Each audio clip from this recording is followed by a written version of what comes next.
LaVar Ball is nothing if not ambitious. The most famous basketball dad has a new venture in mind, a basketball league for high school graduates that are looking for a place to get paid to play basketball other than college. It would be called the Junior Basketball Association and, according to ESPN, pay the players a salary of $3,000 $10,000 a month. The goal is to land 80 players, put them on 10 different teams and play in NBA arenas in Los Angeles, Dallas, Brooklyn, and Atlanta. The catch is that the league would be sponsored by Big Baller Brand, meaning that all of the kids participating would be wearing BBB shoes, BBB jerseys, BBB warm-ups, BBB everything. The idea is innovative, especially for a man with a sports apparel brand that he is building, but it's not unique. 2 years ago, there was a man, a con man, it turned out, trying to launch something called the AmeriLeague.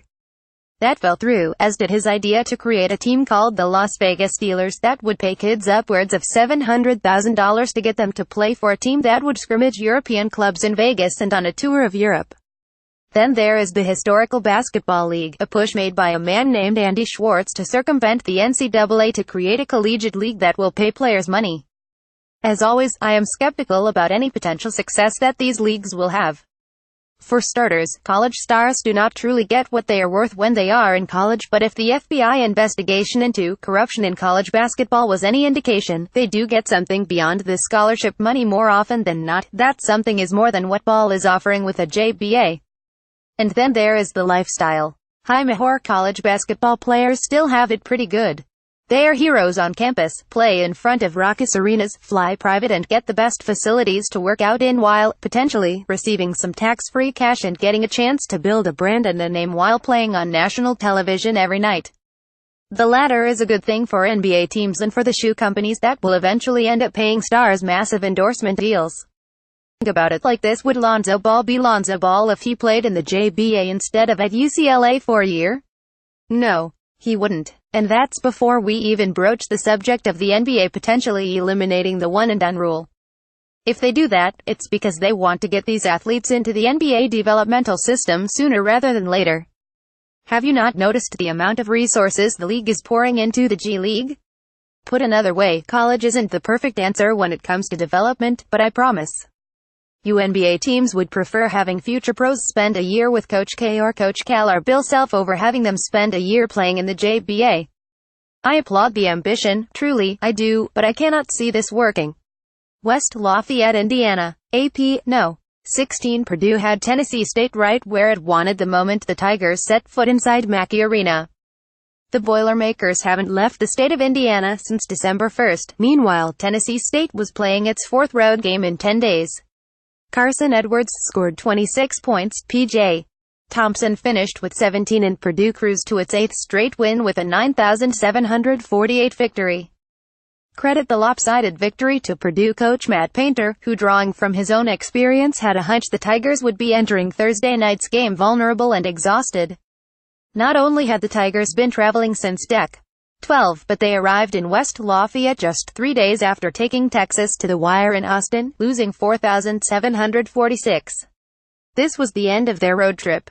They've been on a long road trip and I think it caught up with them, Painter said.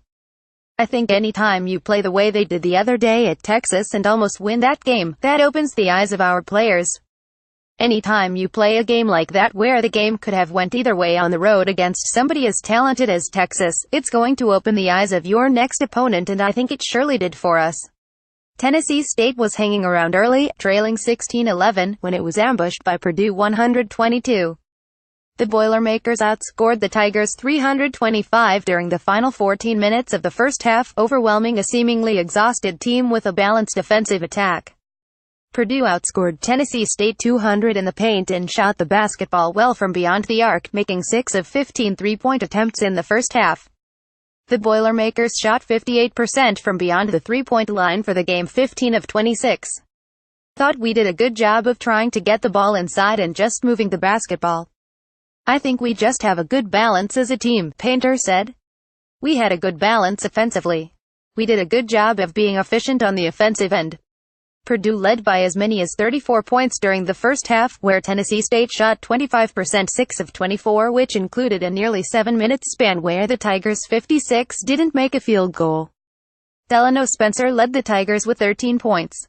Christian Makaulu finished with 10 points for Tennessee State. The Boilermakers continued their rout in the second half, leading by as many as 49 points. Purdue finished the game shooting 59%, 34 of 58 from the field, with 25 of those field goals coming by way of an assist. The Boilermakers scored 36 points off 17 Tennessee State turnovers. Very offensive, Purdue has had no problem scoring this season. Squared off against a mixture of Power 5 and mid-major opponents during their first 13 games, the Boilermakers have made offense look easy. Purdue's lowest point total came in a 6,657 win over Louisville. Even in the Boilermakers' 2 losses, they still scored 73 and 75 points. With Thursday night's win, Purdue has scored 80 or more points in 5 of its last 6 games. Big picture, the Boilermakers face just one more non-conference opponent before Big Ten Conference play resumes on January 3 against Rutgers. The Boilermakers will end non-conference play with wins against Arizona, Louisville, and Butler. Purdue's non-conference resume is an impressive one. According to KenPom.com, the Boilermakers' 6 wins against top 60 teams is the best in the nation. Up next, Tennessee State visits South Martin on deck. 28. Purdue hosts Lipscomb on deck. 3-0 EAST Lansing, Michigan. AP, Miles Bridges attracts a lot of attention on offense, drawing eyes as one of the top players in college basketball. He's only one of many Michigan State players defenses have to try to stop. Bridges had 17 points and 9 rebounds as part of a balanced defense that gave the second-ranked Spartans a 10,260 victory over Long Beach State on Thursday night. Everybody is starting to get comfortable in their roles, said Joshua Langford, who also had 17 points. This team is getting in a great rhythm. Michigan State's Nick Ward scored 16, Cassius Winston had 13 points and 8 assists, and Jaren Jackson added 13 points. You have to pick your poison, 49ers coach Dan Monson said. You have to hope they have a bad shooting night. That's why we zoned so much. It's just so hard to match up man for man. That balance is impressive, and you couple that with sharing the basketball. Michigan State 121 has won 11 straight with all the victories by double digits and many by 20-plus points. I need to keep hammering on the mistakes we are making, Coach Tom Izzo said.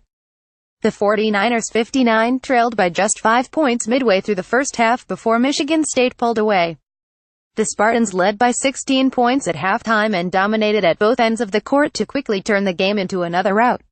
They pretty much carved us up, Monson said. Long Beach State's only double-digit scorer was Gabe Levin, who had 14 points. Big picture, Long Beach State with wins over Stanford and Oregon State, the 49ers should feel good about their season so far. They can't be happy, though, to have almost twice as many losses as victories.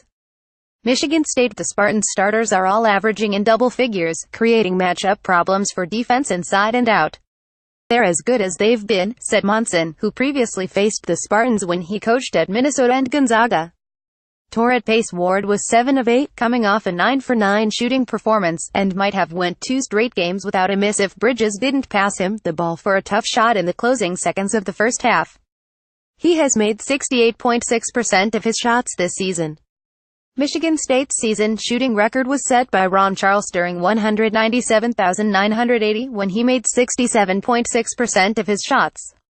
I didn't know that stat existed, Ward said. On the mend, the 49ers were without Brian Alberts, their second leading scorer. The Gonzaga transfer averaged 21 points in his previous 3 games before knee swelling led to surgery on Thursday. We're optimistic we can get him back in next 10 days or so, Monson said. Too many turnovers. Michigan State's weakness may be unforced turnovers. The Spartans gave up the ball 12 times against Long Beach State. That's more of a mental thing, Langford said. Next up, Long Beach State plays at Colorado State on Saturday night. Michigan State gets to rest for more than a week before hosting Cleveland State on deck. 29. It's really good that we get a break, Izzo said. We need it mentally and physically. Coaches even need one. The first commitment for Georgia in the 2019 class is a monster one. Ashton Hagans, a top 15 national recruit, pledged to Mark Fox's program Thursday, years after the Bulldogs offered him as an 8th grader. A couple of days ago, I felt like that was the best decision for me to go with, Hagans told 247 Sports. We had a conversation over and over, and we would go to games and sit down and see how I could help them out. We just kept talking and kept talking. I had a couple of talks with my coaches. That opened my eyes. Higgins, a 6'4" point guard who hails from Covington, GA, chose the Bulldogs over in-state contender Georgia Tech.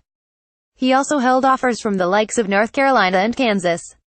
The player, who has found himself at the center of the federal government's probe into corruption in college basketball, says he has no idea how he got there. Brian Bowen, whose family is alleged to have received $100,000 in an attempt by Adidas and Louisville to get him to commit to the school, said in an interview that he had no knowledge of the alleged payment. "I was shocked," Bowen told ESPN. "I didn't believe it at all. They have to be lying. There's no way I'm involved in it. I don't know anything about it." Bowen said he has not spoken about the situation with his father, who is alleged to have received the money that federal documents say was provided by Adidas. "I prefer not to talk about it, and he respects that," Bowen said. "We just don't talk about the situation at all." Even though Bowen said he hasn't discussed it with his father, he is skeptical that his father received money. "I really didn't believe it. I still don't believe it," he said. "All these allegations, so many stories. My mind has been everywhere. This has been rough." Bowen also said that no one pushed him to ultimately commit and sign with Louisville, which fired Hall of Fame coach Rick Pitino and athletic director Tom Jurich as part of the fallout from the federal investigation. "No one pressured me to go to Louisville or any other school," Bowen said. "I made the ultimate decision." Bowen was suspended by Louisville, which has not sought reinstatement from the NCAA. Still, Bowen, a top 25 recruit in the 2017 class, hopes to play college basketball. "My biggest thing is that I want to play college basketball," Bowen said. "There are other routes I can go. I could go play in Spain or Australia or in Lithuania with the Ball brothers. But my dream was to play college basketball. I feel like I'm a victim because of greedy adults." USC guard D'Anthony Melton has not played yet this season for the Trojans. In the FBI complaints that came to the surface this fall, a family friend of Melton's allegedly accepted money in exchange for exerting influence on what financial advisor Melton would use when he turned pro.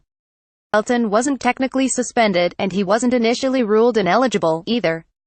USC was holding him out of competition, because if he happened to be ruled ineligible at some point, any game that he played in could end up being forfeited. You play it safe in those situations. Except, according to a report from the LA Times, Melton has now been ruled ineligible, but the school won't tell him why.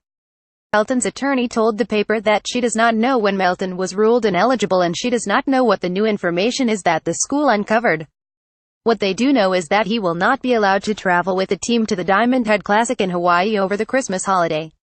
USC was a top 10 team entering the year, but through 10 games they have just a 64 record after Tuesday's 10,393 overtime loss to Princeton at home.